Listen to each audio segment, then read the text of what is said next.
This presentation is a response to one of my peers. It is a presentation put on by that author whose name you see down there, Cecily Anderson, and she is a peer of mine in a graduate course at Liberty University. All credit for this presentation, the pieces of which I cite here, are all the authorship of Cecily Anderson, and you can see her full presentation at the link below. And it's not linkable because as of the production of this presentation, permission had not been sought. But that is the website. Feel free to copy it and see the full presentation. I highly recommend it. And the reason that I chose this presentation is because Ms. Anderson, like myself, is a teacher of the liberal arts in the public schools from the nomenclature of the advanced placement. And I myself am very in favor of the strategies that she promotes here. And I'm going to highlight three particular takeaways from this presentation.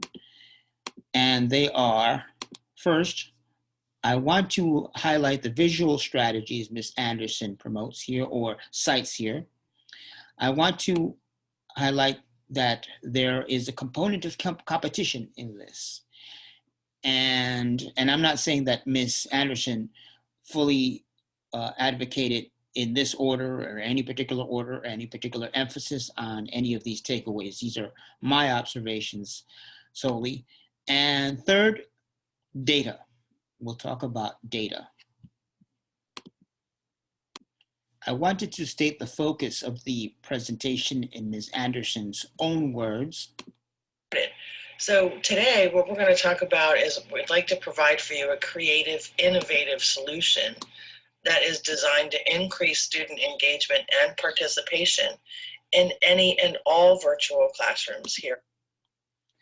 So that is the goal of the presentation on social emotional strategy solutions to increase engagement with innovation.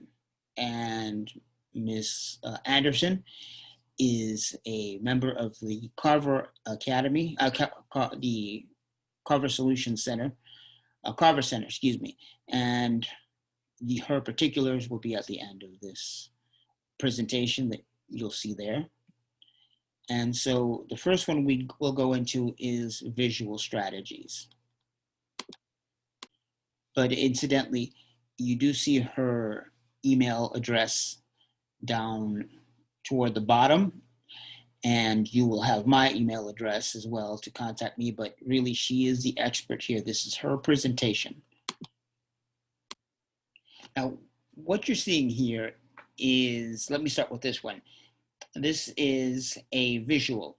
This is a set of balls and that come flying out when pressed, but it really is a visual that it's three-dimensional. It's tactile, and we talk about our visual learners. And I really love the color. I love the fact that it is a manipulative. And having taught math at some point in my life, I can't stress to you the value, but I've carried those strategies for using manipulatives into my English and language arts courses. And the students really at any age, at any level, really love to put their hands on things, touch them, see them come to life. I have covered there, the red box, a set of statistics, and I want to focus on data third. But then Ms. Anderson introduces another manipulative, and I want you to see it. And here is that other manipulative I wanted to highlight. And the lesson begins, and the teacher is spinning this old-fashioned bingo cage. Well, what are the students doing? right away they're engaged. They're wondering what's happening. Why is my teacher playing with a toy? And so the first thing that we did was we introduced the program and the tools themselves. We captured their attention. Capture the student's attention. You introduce a visual, and many teachers are tasked to introduce anchor charts, which are flat two-dimensional visuals of a lesson planned strategy. It could be a T-chart, right, where the teacher writes on a butcher paper. She writes her T-chart and she says, are you in favor of school uniforms? Yes, no. And so we're familiar with these types of graphic organizers. But the original, real deal, in your hands and in your face, and with all the visuals and all of the tactility that really reaches out to the visual learners, and the particularly I want to say boys who like to see things move, and but all both genders, and they are seeing something come alive. They're seeing their lesson come alive. This could be a mathematics lesson, but it also could be a reading lesson. As I've implemented these in the course of lessons to pick someone to read their main idea, what they thought was the main idea. It could be someone had introduced evidence to this particular position, yes or no, and we pick a number, and that person reads his or her evidence, no. We pick another number, his or her evidence, yes. And so by the end of several of these being picked, we see which of the positions has the more evidence, and that's a way. And the sense of expectation that the students get, is my number going to be picked next? That sense of small bit of anxiety, enthusiasm.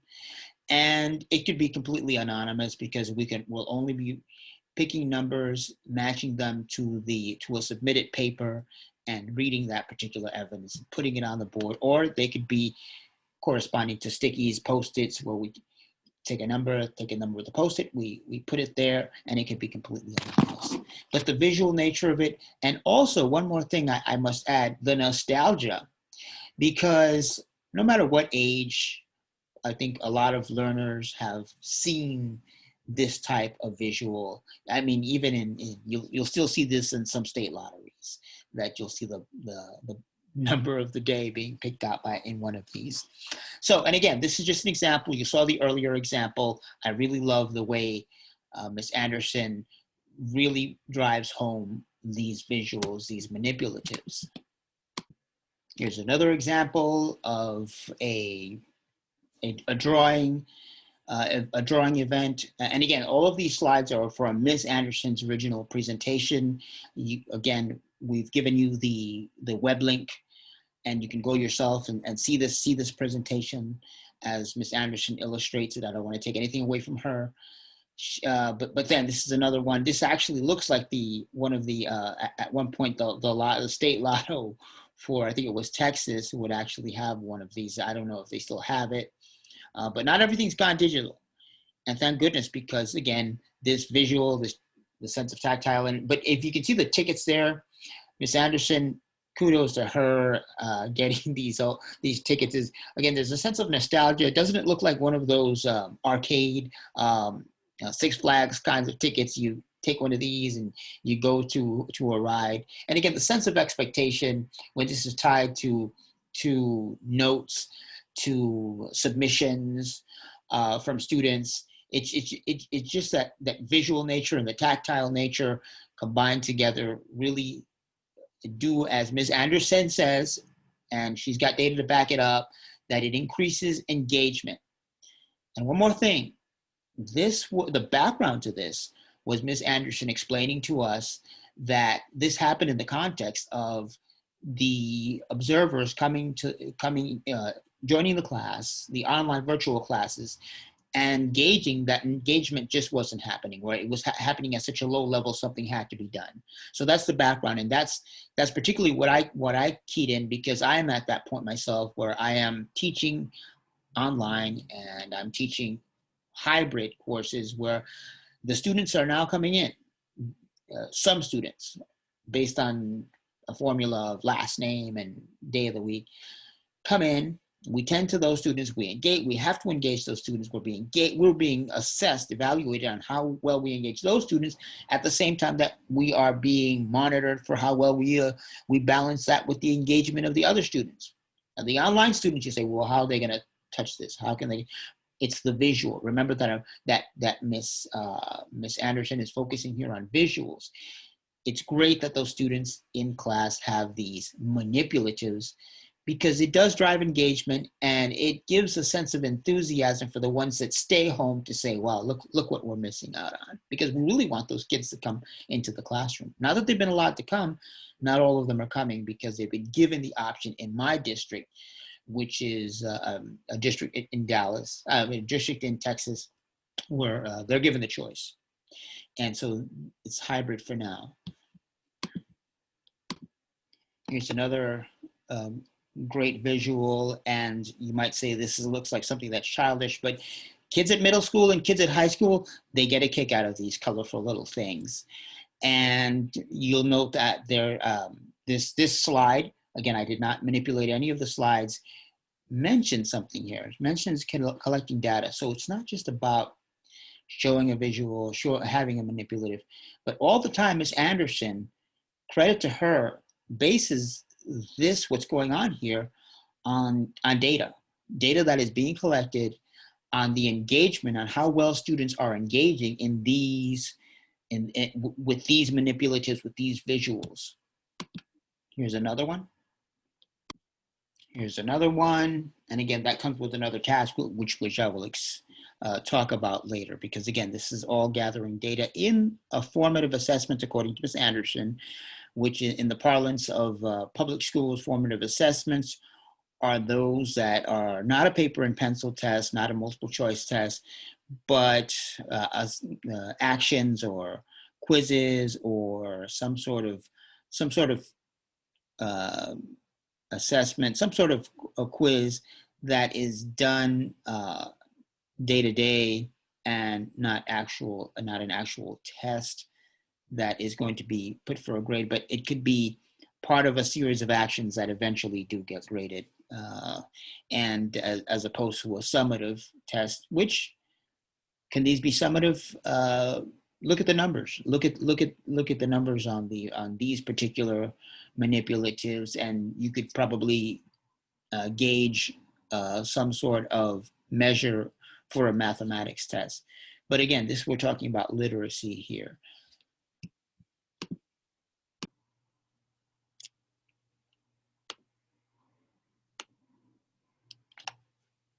For the next part, which is competition, I want to make it clear that nowhere in Ms. Anderson's presentation does she have a section or a part devoted to competition.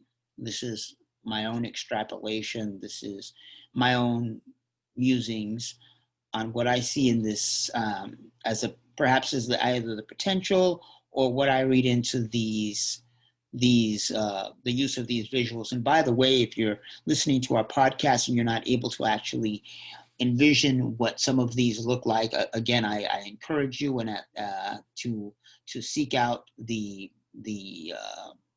presentation and the web address, and that will be provided later. But seek it out, please. And I want you I wanted to focus my second part on competition. And the reason is students are competitive in large bases, like many adults are. And when you look at some of the visuals that are displayed and the manipulatives, look at the use of them in terms of the expectation that somebody else will be next, the expectation that yours will be next, the expectation that yours will be chosen to be the point on the board. And again, going back through this if you're watching the video with the PowerPoint, go back through it and look at some of these. But I wanted to highlight that, yes, students or children can be very competitive by nature. And if you look at these, now we can take any number of, just a second, let me share the screen. And we can take any number of cited authorities. We took this one, or I cited one that we cite in our research and in our application for grants back at the district, and that is gamesandlearning.org. They've put out a number of research articles over the years. This one dates back to about 2014 if you look at the line. But we rely on these kinds of articles to drive our own purchases, decisions in adopting curriculum pieces or curriculum resources. And if you notice, as competitive games can drive student engagement. Well, I mean, you could say XYZ drives student engagement, but in particular, there's something about games that we know from, and I have taught first grade on several grades in primary school, but I've also taught well on into just about every grade there is in my 15 plus years of teaching. This is probably my 16th year of teaching, and I've taught elementary grades, middle, and high school. And competitive competition does drive engagement. And again, Ms. Anderson did not particularly include the term of competition in this presentation. And so, and I've added this particular source, not part of her presentation, if only to say that what I see as a potential for these engaging lessons in these engaging activities is to drive competition among students up and thereby increase engagement. That in itself is an engaging, a prospect for increasing engagement. Again, this is what I extrapolate, and I will leave it at that. By the way, since I am liable to attribute, and the rules of attribution must apply as well. There, down at the bottom, you will see the website. And again, I'm sorry that it's not clickable. And some future iteration of this presentation, it will be a live link. It may be a live link, but for now, that is you can take a picture of it. You can type it in. But gamesandlearning.org, worth taking a look at.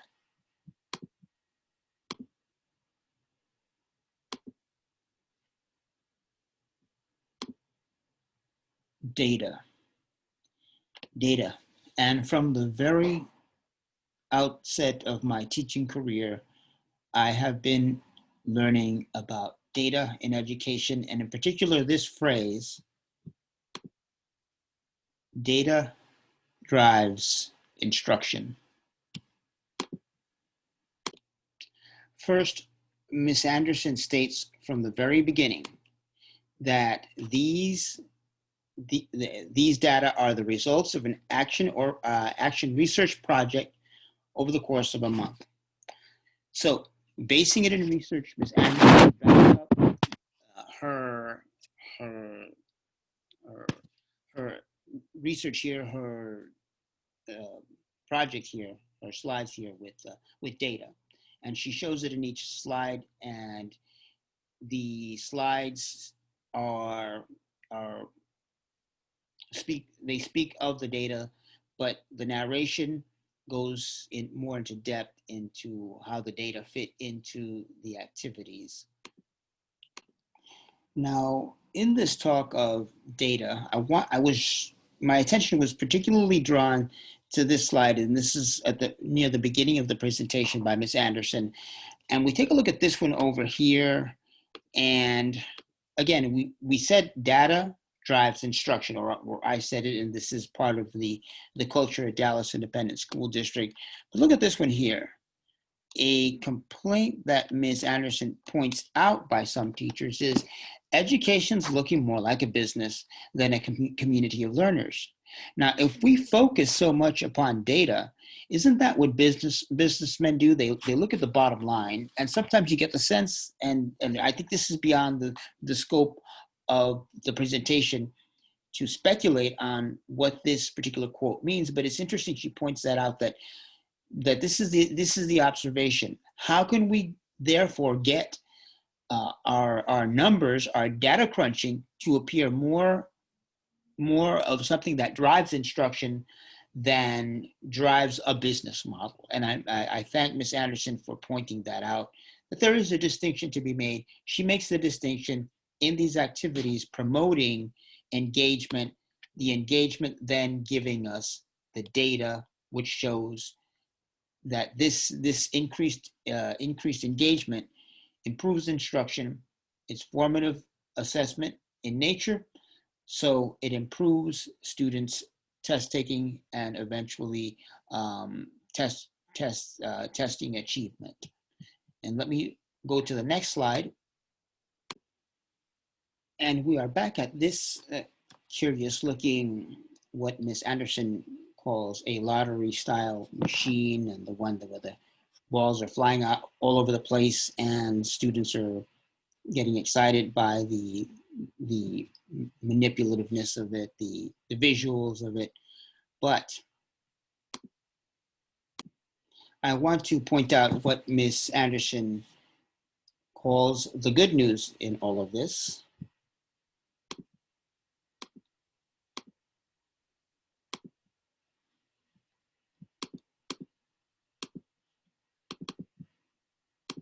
With you.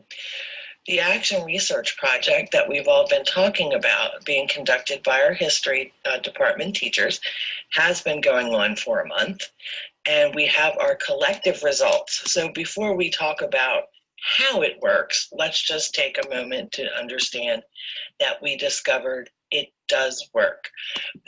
And there are the numbers. In 1 month of this research project, engagement, explains Ms. Anderson, and once again, you can go to the presentation to see the particulars of it, but these results from the department, from her history department, 93% engagement when they go over the engagement of the learners with these manipulatives, with these items, with these visuals. That is impressive. I am impressed. And I have long guessed and I have long touted the use of realia, manipulatives, these types of visuals. I am very heartened to see a colleague of mine bring forth actual data that supports the success of this type of learning, this type of teaching, this type of engagement. And I will tell you in particular, but I want to show the data on the other activities. And in this activity, we have the rubber ducks, the colorful furry little animals that the students were taking. There were numbers on each. And I will let Ms. Anderson in her own words describe this. This is what would be if I were writing this paper. I would section it off in a small block because I want Ms. Anderson's words I want Ms. Anderson to describe her methodology, how this comes about. And it's about 30 seconds, but I didn't want to edit. I wanted her to describe the methodology and what it leads to. We collected during this process, not just the number, not just the fact that we called on every student during a day, but also what happens if we called on one and they didn't answer the question, or they weren't feeling well, or they were absent. We kept all kinds of qualitative notes as well. When something happened, for example, a refusal to participate, the teachers had a plan to follow up with the student, then with the parents if necessary, and just send the message that, look, we're coming up with all these creative ways to make sure you all are having fun, you are engaged, you are participating. And again, our results went up as a result.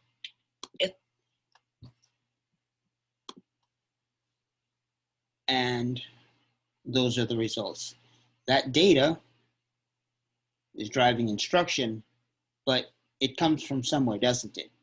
It comes from the activities. Ms. Anderson describes how the data is taken, how the activity is structured, how the numbers yield something that is actionable, data that is actionable. And that is a strong takeaway from this presentation. And in this slide, which you saw before, I want you to now point out that blurb down there, that set of points is also described by Ms. Anderson, and she goes into each point in a very short amount of time. Again, I really recommend my peers on my English team, my ESL team, take a look at this. And I wanted to say that this is a very strong takeaway, but Ms. Anderson really goes into how the percentages, how the data is looked at, is quantified. The department meets, looks over the data. This is something that we do in our professional learning teams. And she describes how the data is compiled into a spreadsheet, and that the learning management system in Ms. Anderson's school, it happens to be Schoology, which I highly recommend that you, if your school has not adopted formally a learning management system, Schoology is free. The free version is magnitudes useful. I have used it before, and I've been with a department that with a district who actually have adopted it school-wide. She indicates, Ms. Anderson indicates, that the learning management system, the spreadsheet yielded by the LMS, actually compiles the data so that the teachers are not crunching numbers, they're not doing the math, they're sitting there doing calculations. So that's a big takeaway for teachers wanting to know, hey, who has time to do all these numbers, all this data crunching? Modern day tools in the form of our learning management systems. You can get Google to perform these behaviors as well, with some extensions involved. I can go on with other LMSs, but Schoology is highly recommended if your school doesn't have its own. Apparently her school does, and that does the number crunching.